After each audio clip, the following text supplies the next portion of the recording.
रायजो राजानि थाखाय अरायसम जौगाथायनि खामानि मावनो फैनाय बिटिआर सरकारा खम समनि गेजेरावनो सुबुंफोरनि थाखाय गिदिर खामानि मावफुंना होदों।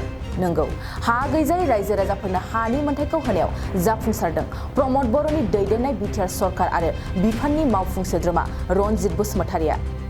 रायखांनो गोनांदि बिटिआर ओनसोलनि हा गैजायै गोरिब नखरफोरनो हानि मोनथायखौ होनो थांखिजों सरकारा आजावना लादोंमोन।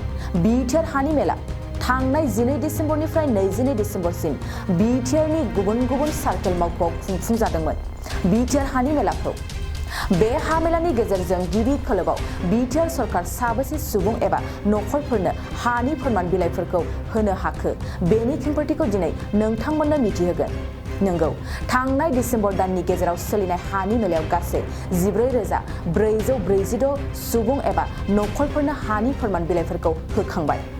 बबेखानि बग्रिबारि बेंखनाव गासै 316, भावरागुरि बेंखनाव 553, गसाइगाव बेंखनाव 2065, दतमा बेंखनाव 582, कक्राझार बेंखनाव 694, सिडली बेंखनाव 525, बेंटल बेंखनाव 495, बिजनी बेंखनाव 385, जाला बेंखनाव 2351, बरमा बेंखनाव 582, बाक्सा बेंखनाव 434, बागानपारा बेंखनाव 598, तामुलपुर बेंखनाव 242, गरेस्वर बेंखनाव 886, खैराबारि बेंखनाव 568, हरिसिंगा बेंखनाव 796, काजलगाव बेंखनाव 739, अदालगुरि बेंखनाव 622 आरो माजबाद बेंखनाव 1013 सुबुंफोरनो हानि फोरमान बिलाइफोरखौ गिबि खोलोबाव राननानै होनो हादों।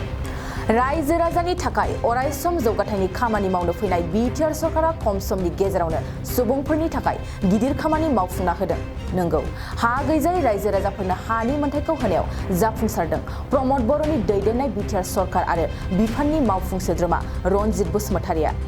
रायखांनो गोनांदि बिटिआर ओनसोलनि हा गैजायै गोरिब नखरफोरनो हानि मोनथायखौ होनो थांखिजों सरकारा आजावना लादोंमोन।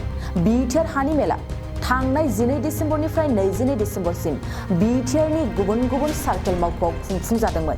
बिटिआर हानि मेलाखौ बे हा मेलानि गेजेरजों गिबि खोलोबाव बिटिआर सरकार साबेसे सुबुं एबा नखरफोरनो हानि फोरमान बिलाइफोरखौ होनो हाखो बेनि खेंफोरथिखौ दिनै नोंथांमोननो मिथिहोगोन।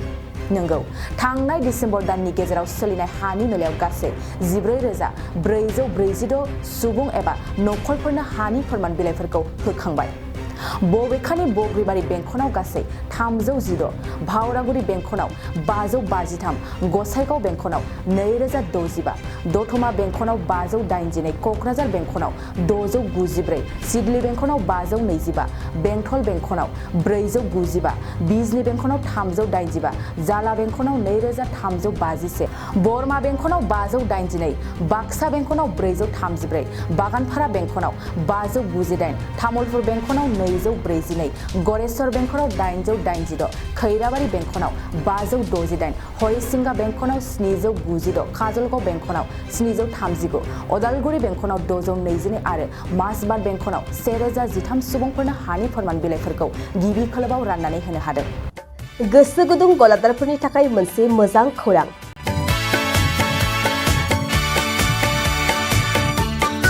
अदालगुरिनि रौता सारियालियाव खुंनो लानाय मिरु एबसुनि 50 बोसोरसालिया जथुमायाव एक्जिबिसननि थाखाय गलादारफोरनिसिम जर'खा फोसावनाय।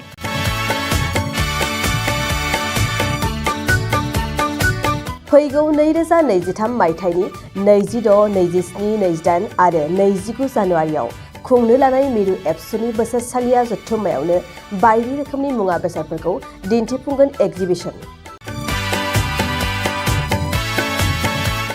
बे एक्जिबिसनावनो आबादारि, हेन्डलुम, टेक्सटाइल, फिचारि आरो हारिमु बायदि बायदि आयदाफोरखौ दिन्थिफुंनो थांखि लादों बानजाय आफादा।